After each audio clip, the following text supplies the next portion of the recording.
Let's get into the details of this custom order. The floral inspo was from Pinterest, and instead of a French, she wanted an ombre, and I decided to do some swirls instead of marble.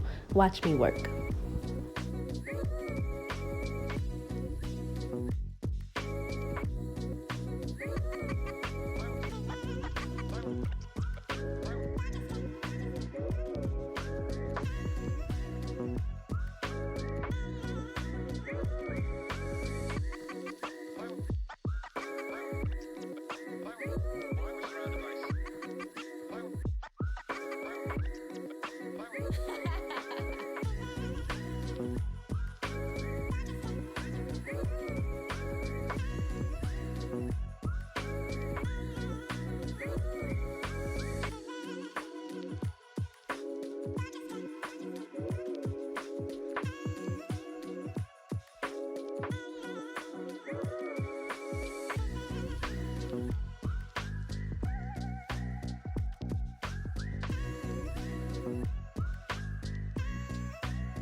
And there you have it,